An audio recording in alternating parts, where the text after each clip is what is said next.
All right, so this is going to be the second episode of this podcast that Malorn and I are doing, and we had our introductory in the last one. And since our last one, there has been some pretty significant news that definitely surprised me, and that news is with the new medical Ursa, but also the new medical respawn points, the mobile respawn points. This is something that I have been lobbying for, along with Malorn, for quite a while, and I was completely shocked that this came in. Now, I'm not going to say that I had anything to do with this. I'm sure CIG probably already internally had plans, but it was something that I was talking about on the forums and even on this YouTube channel quite a bit, because I've always felt that the respawn system was totally lacking in Star Citizen, and it still needs work, but this is an important step in the right direction. But we even covered that a lot in the last episode. So there's a thread up that I made that I was very fortunate enough to have, and I did not talk to CIG at all in any way, shape, or form prior to or during this whatsoever. They just happened to post in that thread. But they put their feedback in there, and they kind of weighed in on some things, and it has a big discussion. And that thread's going to also be in the description here of this video, so you guys can go in there and read and also add your 2 cents. But I'd like to ask Malorn, what do you think about all this and all this news and just everything in general? Well, first, I'd like to say that this patch, this 3.23, is just phenomenally great. Like, there's so much good stuff in there, and I know we're talking about specifically this aspect, but this patch has been so great in so many different ways. A mini map, making life easier, the feel of the game, everything is just wow. Like, there's so many good things to talk about. I don't want for anyone listening to think that we're going to blow past those or don't recognize that because we're talking about this topic, but those things are great. When it comes to the medical gameplay here, it's something that I know there are people who really like to do it, and I know that there are people who don't like to do it and don't understand it. And I have a couple thoughts about this, and I think that comes down to two things. One, like, what is the actual state of the game? Because I see people making comments about a game that doesn't exist, and then also what's the role of the medic gameplay? And I want to start with the second one first. There's a post by a guy named Colt in the thread here, and he had a really short, to the point message that I thought is fantastic. In all honesty, medical gameplay sounded really fun, but only for the medic. The average player will never wait 5 to 20 minutes for a doctor to arrive and fix them up. I sure wouldn't. Then have it be a 50-50 chance that the medic will just rob you and leave you there anyway. My plan was always to backspace to respawn, even if I lose everything. It's better time-wise and gets me back to playing the game faster. End quote. That is just perfectly encapsulates, I think, the core of the issue, in that it's very lopsided into who this gameplay is for. I know there are people who want to do the medic gameplay, but it's at the expense of everyone else's experience in the game. And I don't think that's a good trade-off. And I think that there's many other things you can do for medics. Many games have medics and medical gameplay. There's many ways you can make this work that doesn't involve making people, have a punishing experience that's going to make them just want to log off instead of wait for you to come help them. Maybe. Yeah, that's actually a great point. I'm glad that you talked about that quote in particular up front here. I have always said that for medical gameplay to work, it is only one person having fun. When I've never, well, I'm not going to say never. The only time I've ever been revived by a public medic, not within our org, was one time way back when I first started playing the game, and I didn't really know how the game worked, and I waited. It took the guy maybe about 20 minutes to come get me. I was all the way on Area 18, and he came from, I think, Crusader. But he did come and eventually get me and revive me, and we went along our way. Every other time, I always had somebody from the org do it. Because, I didn't trust anybody, and two, the very few times I did, I usually just wanted to keep, like, a railgun, and that was it. But other than that, it was a massive waste of my time, and it was never worth it. So these things were not happening. And I think that a lot of these people that are talking about medical gameplay, I think they're playing a game in their head that doesn't actually exist. If you're sitting around a station and you're just waiting for medical beacons, I seem to very distinctly remember last year when that was all the rage because everybody wants to pretend to be their favorite cyberpunk pararescue squad or whatever. What was mostly happening are people were just ambushing and killing the medics, and that was it. That's the only content they got out of it. As a matter of fact, that's what I did too. I would start a beacon, and I would wait for them to show up, and I would typically just shoot them out of the sky with a railgun, or I'd wait for them to land and then shoot them and then laugh at them and chat. That's pretty much it. Yeah, I think this gameplay that folks are thinking about. I mean, I know it happens. I know people do this, but I don't see how it's going to be fun for the person who dies, and then it's just incredibly punishing for them to sit around and wait. And I don't see myself ever doing it. Like the only reason you would do it is if it was a time savings for you, or a resource saving. Time is money, resources are money. If you had something very, very valuable that you wanted to retain and keep, and if that's the case, you're probably going to wait for a medic in that situation, regardless of what other respawn options you have. If it's that important and this is an option, you're still going to do that option. If you don't have anything valuable, there's no way you're going to wait that 5-20 minutes. You're just gonna backspace and go, start over. And I don't see how this makes the game better by having this like extremely punishing death experience that's only really fun for the medic. It's a hard sell. It's a very hard sell to me. And I see other comments in here. Particularly want to respond to what one of the CIG folks said. I think Xylo. Engaging in hostile actions or ground assault should necessitate strategic planning and logistics. Remember, when you die, you won't respawn with all of your gear. You'll have to navigate back to your body or loot or come up with your vehicles equipped with extra gear before re-engaging. And that's effectively where we're at right now. And I see people concerned that, with this hyperbolic argument that like having the ability to respawn in these beds is somehow just murdering the medical gameplay. And it's not, because no one's actually going to do this in a practical way unless they are planning ahead and bringing things with them. Like they take a medical Ursa and shove it into the back of a Corsair or something and fly down, go do their ground mission, park their Ursa somewhere nearby, and transfer from their Corsair, which they loaded up at the station with a bunch of extra guns and stuff, transfer that into the Ursa, go and park the Ursa somewhere, have your extra gear on there, a couple extra suits or something like that for you to wear, because you start off naked. You got nothing. You don't even have a spacesuit when you spawn at these things. So the idea that you're going to respawn at one of these things without any planning or anything like that and just turn around and ignore any of that is not going to happen. The amount of logistic planning and actions that you have to do, we're talking like 15-20 minutes of prep work, assuming you need it. And if you don't need it, you did all that prep work. There's just a huge waste of time. And if you lost your ship because it got shot down, all that prep work is wasted and all that gear is gone. All like everything. You're taking a much higher risk by even trying this.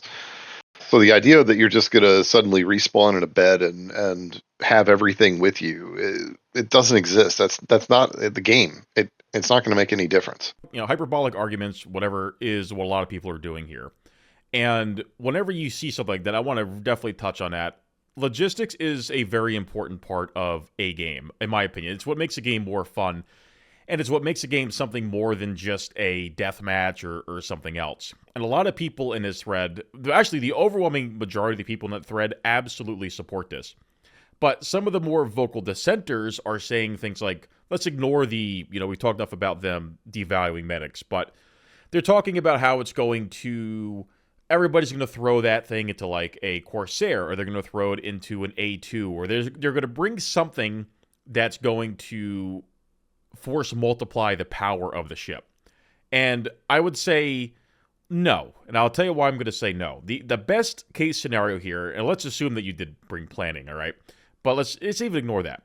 If you were to bring an Ursa or a Pisces, the selling point of this vehicle is the low signature, how hard it is to find. People who are talking about, oh, well, we're going to have an endless spawn fest, which would never even happen in the first place. But let's just assume it did, which whatever. So let's say they're having, they're going to be spawning, and people could be zerging down objectives. You're not going to be able to find it. Star Citizen has scanning, and scanning is going to be elaborated upon. If the main benefit of the Ursa or the Pisces is its low signature, which makes it hard to scan out, the moment you put it in something bigger, like an A2 or an M2 or anything for that matter, you're going to be able to find it. And it's going to be very easy to find. So you've just removed one of the main advantages of using the smaller one. If you're using a bigger ship, like a Cutlass Red, it's going to probably have more supply capacity and resources to spawn, but it's going to be easier to detect. And then obviously if you go up even higher to the 890 jump or the Carrack, you can find those things like 30, 40K away. I don't think that this is going to be an issue to find these things. And I also don't think people are factoring in just how fragile these vehicles are. Their benefit, their strength is not just that they can respawn, it's that they're hard to find. It's their stealth aspect to them. And that's what, because once it's found, it's popped. I don't think Ursa is going to take a whole lot of fire from anything, maybe not even small arms. So I'm not worried about the survivability, so being too much. It's going to be about how well you can hide it.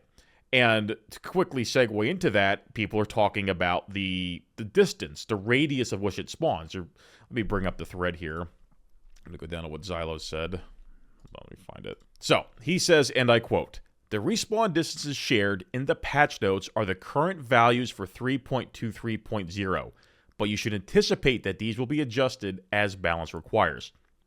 These distances are pretty much, for now, initially I think they're fine. We have to test it, obviously. But the distance is going to correlate with the detectability of the ship. If the ship has a larger radius, or with the vehicle for this matter, has a larger spawn radius, it seems to also come with an inherent higher emission. So while it can spawn people in a larger radius, it can also be detected in a larger radius due to the size of the ship. This is a classic case of people overreacting without not really fully thinking about what's actually going to happen or what may happen. Yeah, I think that's pretty correct on there, that these things, the value of them is stealth. And to draw a parallel to one of my favorite games of all time, Planetside, the AMS was a respawn truck. And the value of the AMS was not because it was super durable or had this great armament or anything like that. The value of the AMS is it had a cloak bubble when it was deployed, so it could hide. You hid them places, and the cloak also provided a little bit of protection for the people spawning at it, so they weren't just immediately shot from 100 meters away the moment they spawn without any opportunity to arm themselves or react. But once you found one, it was done. It was destroyed very quickly. And so I kind of see the same thing. It's like the Ursa is basically like a little AMS coming to Star Citizen, where the hard part is getting it in a good location without it being detected. And even if you can spawn at it, you got to think about the logistics of this as well. You've got a matrix to that thing. You've got to go inside the Ursa and go set your regeneration point to it. And then you got to have everyone you're playing with do that to the same Ursa. And then you get to park one Ursa in some reasonably close but not too far away location within 20 kilometers. Which, I mean, what are you talking about? Like a bunker? That's about all you're talking about, is a bunker mission where you might have a respawn point, a couple just outside the gun range, and then, or maybe right outside the bunker itself, because you're using it for transport as well to the location to avoid the guns. But this is a lot of work to go get a group of people respawning at this thing. And the moment it's found, it's destroyed. You're not going to have a hard time flying low over the area to find it, or follow the trail of dots of people respawning at it to find it. I mean, that's how you did it in Planetside. It's like, where are they coming from? They come from the south. Go, so, oh, here's the MS, boom, gone. And those things are what also created the fights, is having a steady supply of them. And the moment those things are destroyed, your fight is over. So the fact that I think this is going to replace anything in this game is just laughable to me, because of the amount of work that you have to set up is far exceeding the amount of work most people are ever going to bother doing. even if you have an Ursa, even if you put one in there, you're still going to have to, maybe for your personal use, you could shove an Ursa in there, and I guess your Cutlass Black, fly down to your bunker mission, drive your Ursa in, park it. You've matrix to it. You got some extra gear in there in case you die, and then okay, you don't need a medic for that one scenario of solo running a bunker. But you know what? Your solo running bunker days just got a lot easier because you don't have to, lose a half an hour of your time if you happen to die down there.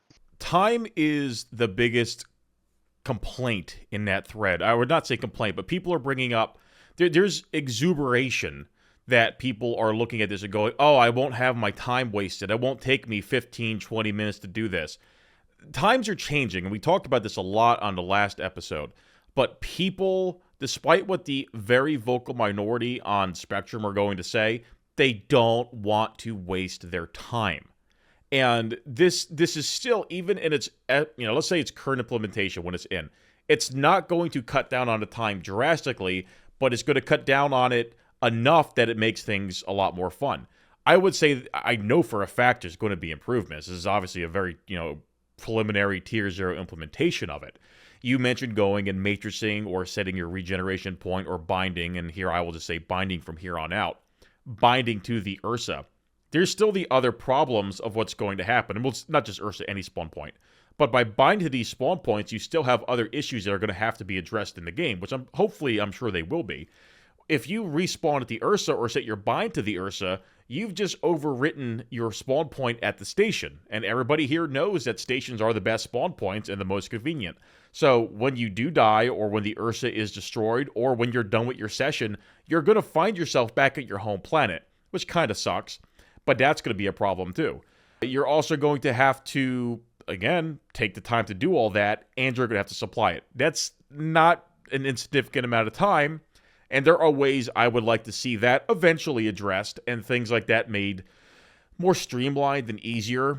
For example, giving the party leader the ability to force everybody's bind point to a spawn point or mobile spawn point.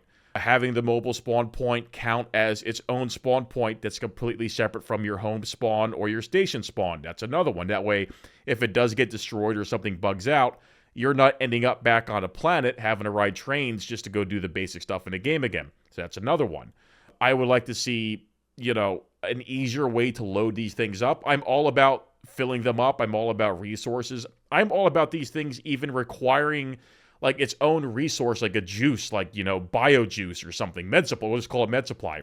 That requires a med supply to even regenerate somebody. And it's something that you have to bring to the ship and that you have to fill the ship up with.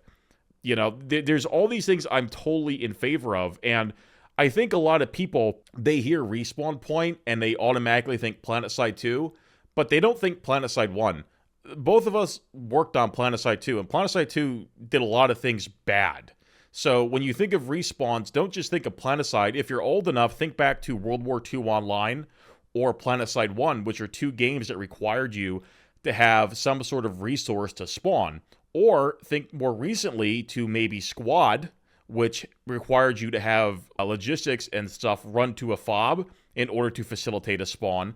Or think about Foxhole, which required weapons and quote-unquote shirts to respawn. Logistical gameplay is fun. And by opening up an option for respawning, which is a very important, probably the most important part of any game, and I've said that 100 times, it's the foundation of which every game is built, is how your respawns work. By making something like that so important but accessible to people, you open up other gameplay opportunities. Because now you're not just have to worry about that spawn point keeping it supplied, you have to bring it stuff. You have to bring it weapons, you have to bring it armor, you have to bring it respawn or med supplies to do the respawns. It's the very definition of emergent gameplay, and it's all coming from a spawn point. And I don't think people understand this because they have their heads wrapped around, but my Getical gameplay, but my rescue beacons. Those are just barriers to fun. They're barriers to a good game, and I'm glad that they're going to be less significant. I fully agree with all of that. I wholeheartedly agree that, any sort of actual conflict in a game is ultimately a tug of war of resources. And even you go to like the basics game, like a round of a Battlefield game, I mean, what is it really? It's tickets. It's a ticket match. You got X number of tickets on both teams, and whenever you kill someone, you lose a ticket, and you take some objective, you get some tickets back, or you lose tickets. But it's basically you're good at killing the other person better than they're killing at you. Eventually, you win because the spawn tickets run out. And I see Star Citizen can have a very similar thing with medical resources attached to various medical vehicles serving as respawn functionality, and your ability to kill the enemy more efficiently than they're killing you, or to be better logistically prepared for a fight is going to make a big difference. And going after the logistics of the enemy, finding their respawn points, taking out their supply ships that might be bringing in more ability for them to do that becomes all immersion gameplay for you to go after and to engage in. Gives space truckers something to do that's actually valuable to a mission. Like, hey, we got a combat mission. Grab your C2, load it up full of equipment resources and medical resources, and get down there and offload that stuff to aid in our combat effort. And you don't even have to fire a shot. You just have to be a pilot willing to and efficient at moving cargo. And if you want to be a medic doing something similar, maybe there's a way you can save respawn points, or you can save biomass for the respawn tickets. I mean, there's lots of other ways that you can be a medic and actually have a medical purpose without costing other people a massive inconvenience just to make your purpose feel relevant. And my ultimate thought with this is that this change is going to do almost nothing to the game at all. Like, I'm not worried about it destroying medical gameplay, because I don't think it's going to have any impact at all, because of the reasons we've already discussed. Like, you bring up a really important one, which is the fact that it overrides your spawn point. It's a massive risk to move your bind point to an Earth and then have that thing get blown up for any reason, because now you're not going back to this, the L1 station that you stage out of and have all of your equipment and have all of your ships. Oh, no, no, no, no. You're going to go back to Area 18 or Hurston and have to ride some trams and go back to the starport and then fly back to wherever the heck you were staging from and then get your equipment. That's a huge risk of putting, you're putting a lot of time investment into setting up the Ursa, but you're also making a very time risk to losing it. Because if you lose it, you don't just lose the time that you spent setting all that up, you also incur a bigger time loss getting back. And that might alone be enough reason for you to throw down a medical beacon and have someone come rescue you, because you don't want that inconvenience. Come save me here so I can, get back in my ship and set my bind point someplace else. And I think that until that problem is fixed, where you can actually more conveniently spawn in these things without changing your spawn matrix, until that's fixed, I don't think this is really going to do much of anything to the game, other than give you a strategic tool you can play around with from time to time. That right there, that's probably the only time I'd use a rescue beacon, is if my Ursa happened to get popped. And because I guarantee you the 15 or 20 minutes it's going to take a pilot to come get me and bring me to a station is far shorter than the time it's going to take me to respawn on the planet, ride the train, call my ship, and fly somewhere else. So yeah, there you go. Ironically, that's where I could see myself using one. But you mentioned something that's interesting, and the sky's the limit here. The creativity is everywhere, and you said biomass. In a more morbid way, there's nothing saying that you can't go retrieve bodies and casualties and bring them back to some type of facility to turn them into biomass. Yeah, it sounds kind of gross and morbid, but it's another resource, and if it gives you a portion back, you're now replacing your casualties. The idea by having resources built into the spawn points is that the player in its own right kind of becomes a resource. You're not going to squander life. You're not going to make life less important, because now you're consuming something that somebody else could use. If you went out there and carelessly get killed, well, now you're taking away a respawn from one of your teammates, and you're also probably consuming gear if you don't get the gear recovered. I don't see the negatives here. I only see the positives, and I see the extra layers of, okay, we just got done with a fight.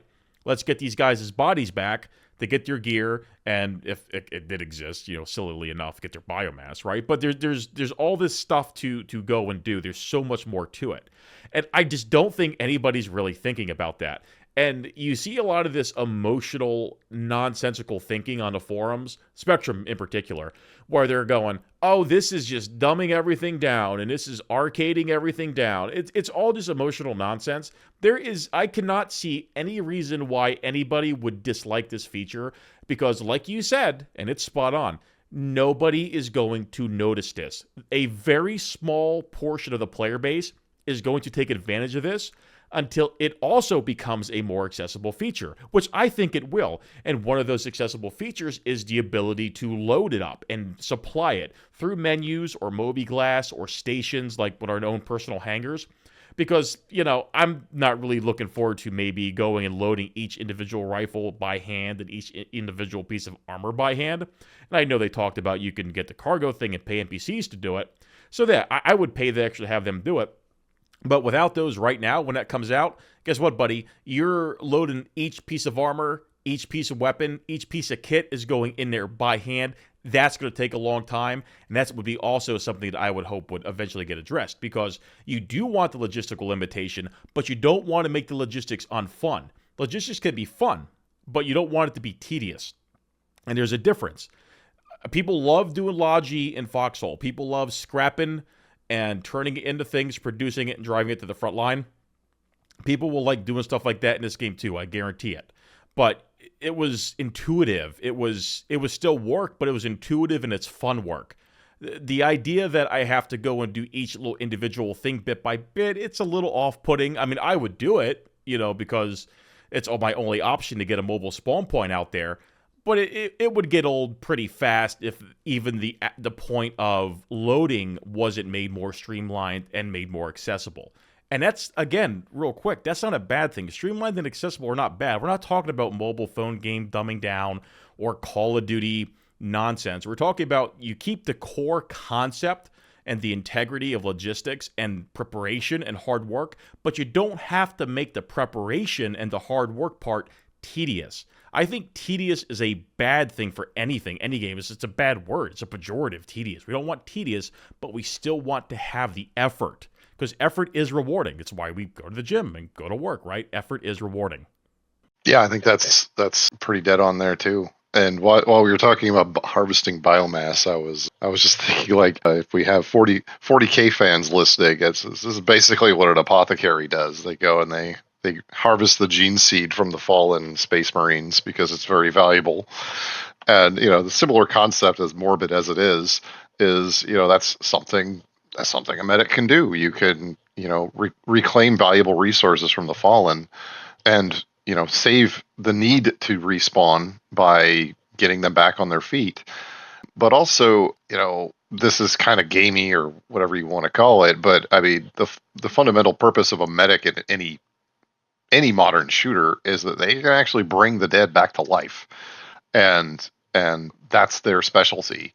And I think that's something that I think Star Citizen could do with, especially if you're talking a lot of work and setup strategically to even allow respawns with gear and everything like that. Like being able to bring someone back who died, maybe that's a logistical value in and of itself. And before people start thinking, oh gosh, it's gonna lead to endless respawning of people all the time, like, we're not talking about any of that.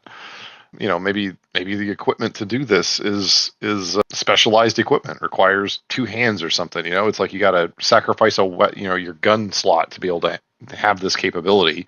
It might not be quick. Maybe you have to be protected while you do it.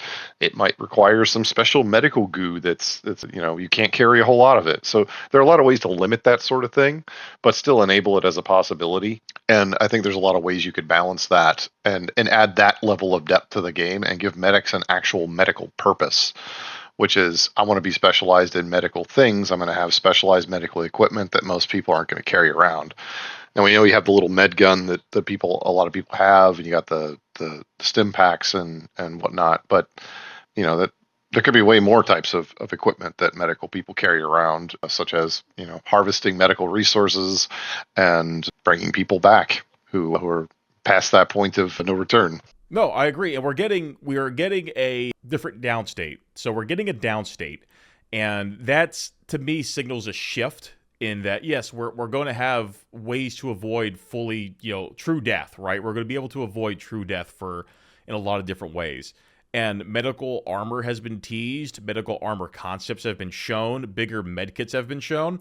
I could totally see things like the paramed gun moving into more of a futuristic IFAC, and there being more of a higher tech, more dedicated doctor slash surgeons kind of kit, or whatever you want to call it, that only medics could use and a medic profession may use.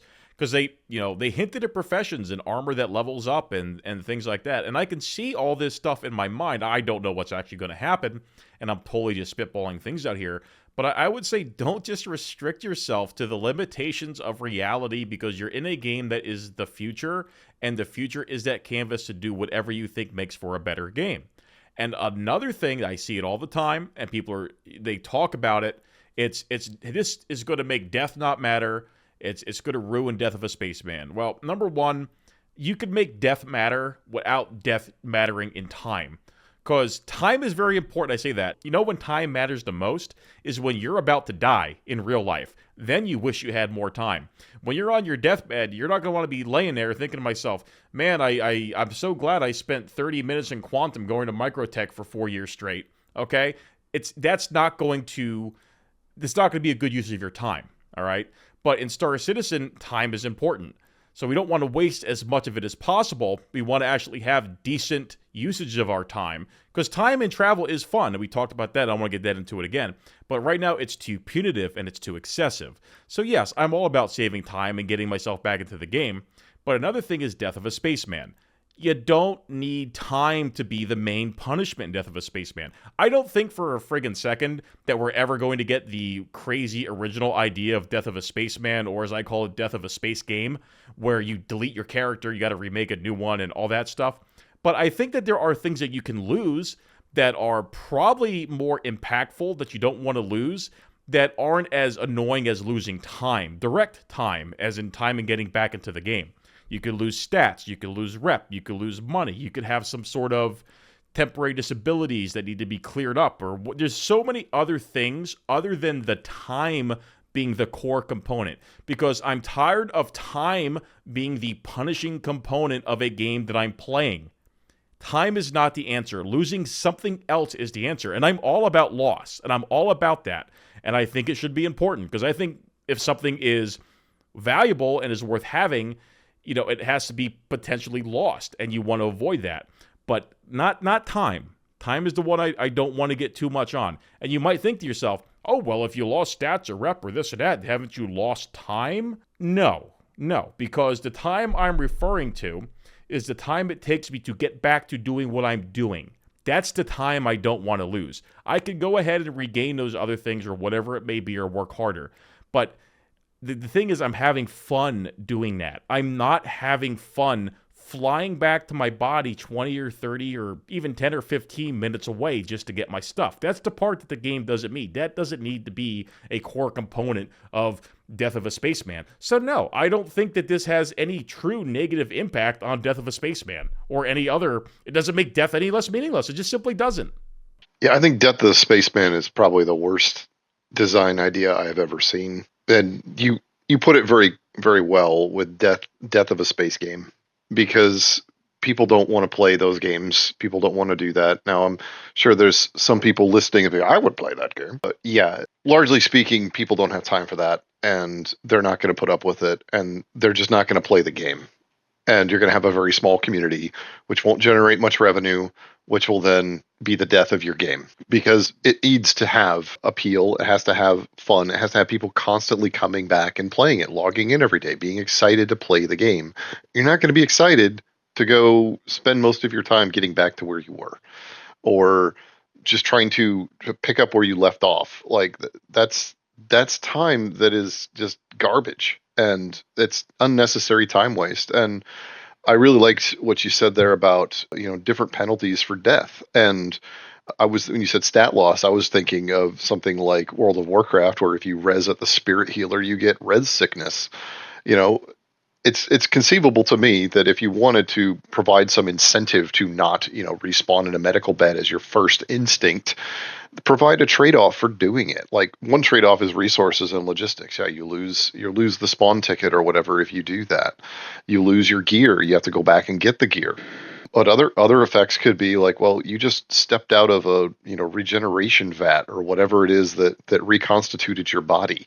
Like that's probably a disorienting thing to happen, and it might take you a few minutes to kind of reorient yourself. And I can see there being a little bit of a debuff after you freshly spawn for a period of time that might make you less effective in combat. So the idea of just immediately respawning and throwing yourself at somebody is not very appealing.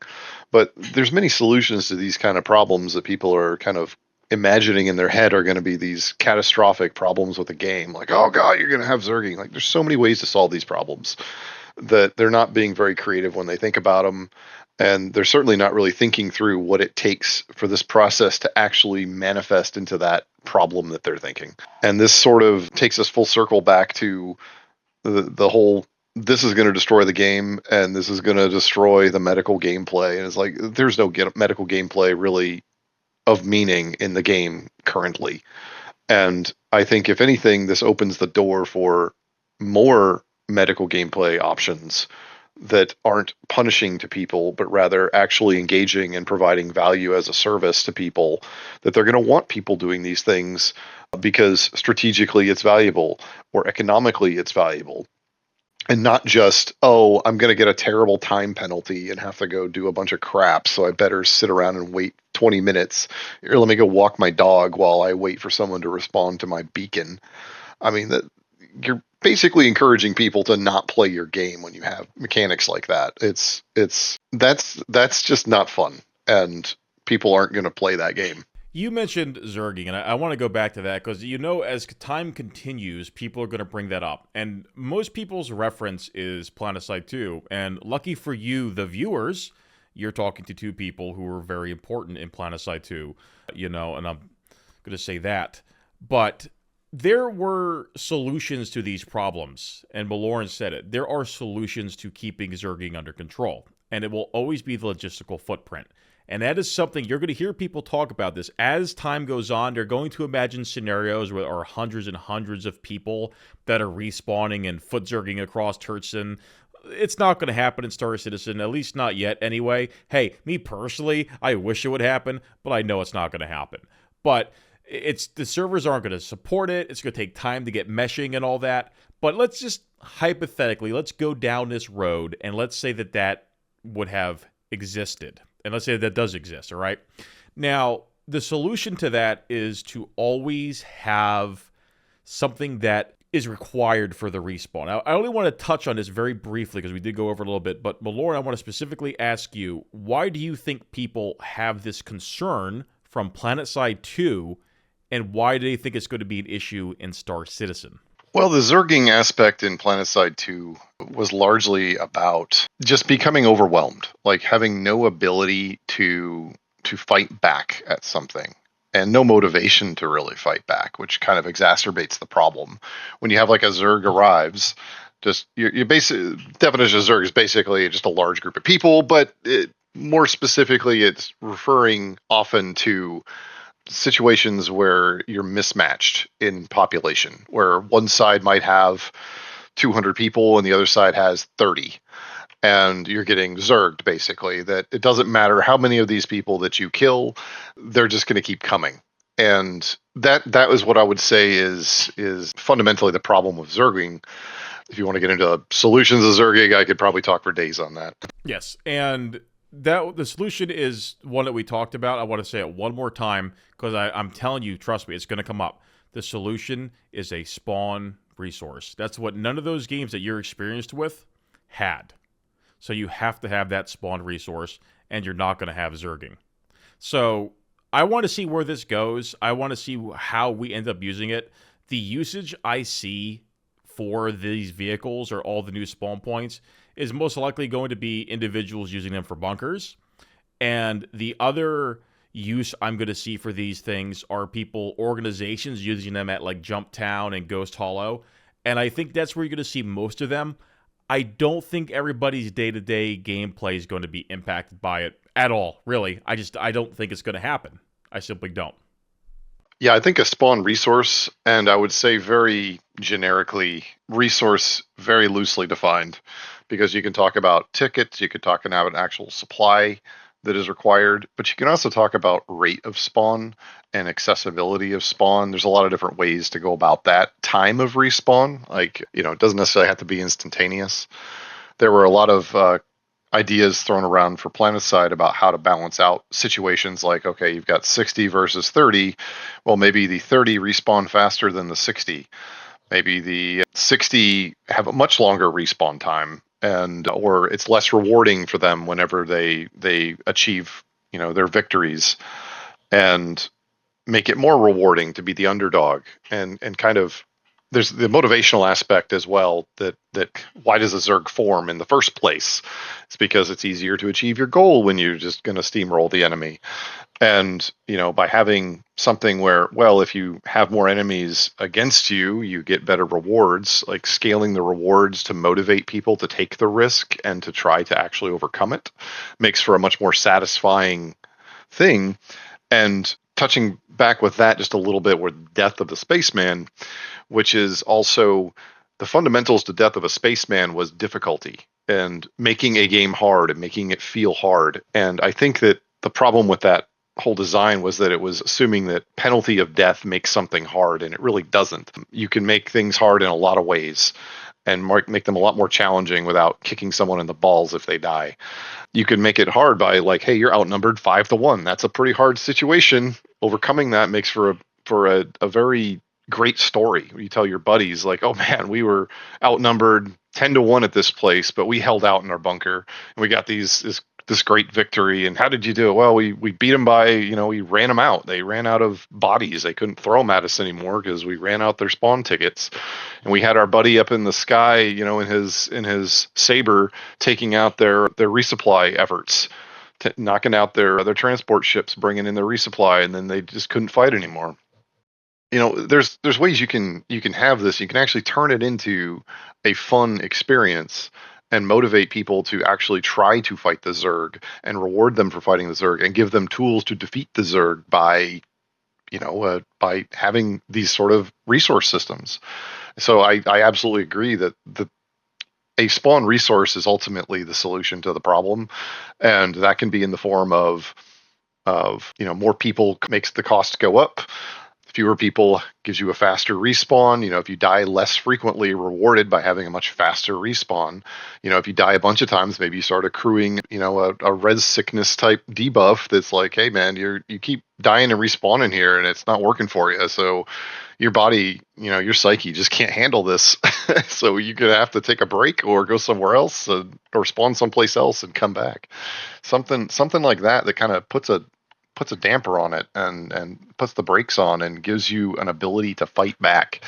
And I think if you have those tools, which very few games have ever done things like this, but I think if you have those sort of tools, zerging really isn't a problem. It can even be an opportunity.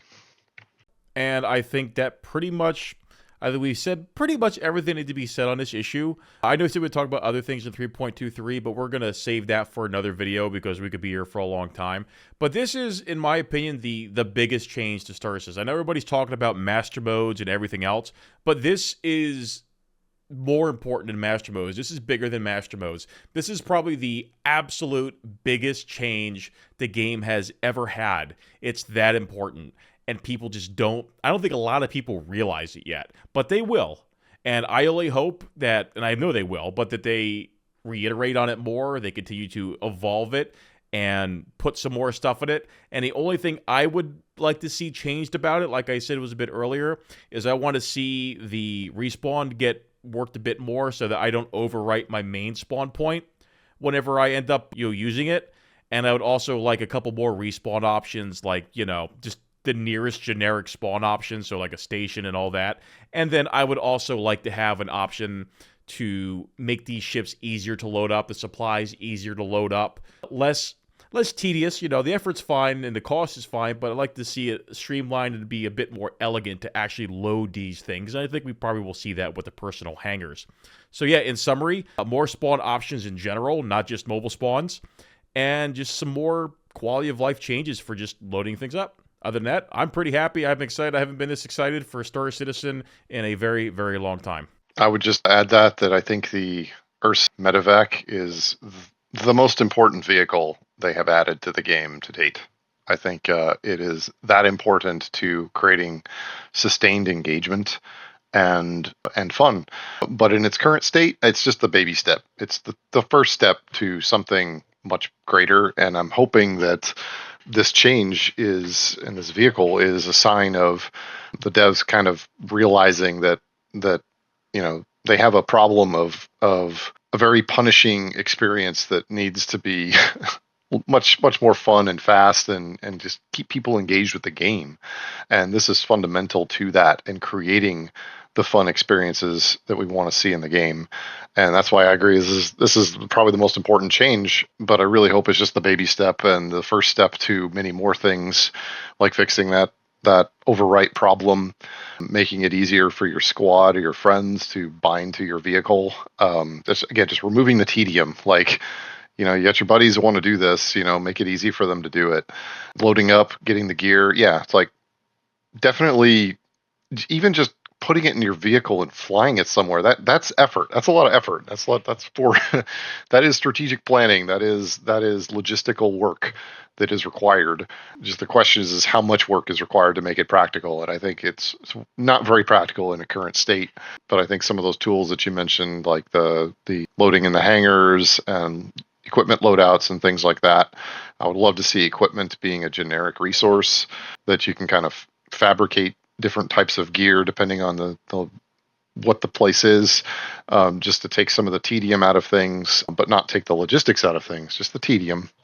And we're really going to see, I think, turn a corner on Star Citizen becoming like an actual fun game to play instead of an exercise in patience. Well said. So, everybody, thank you for listening, and go ahead and hit us up in the comments. I remember, if you're still here, I have that thread. It's in the description, so make sure you go there, put your 2 cents, and I look forward to all of this. So, thank you, and have a good one.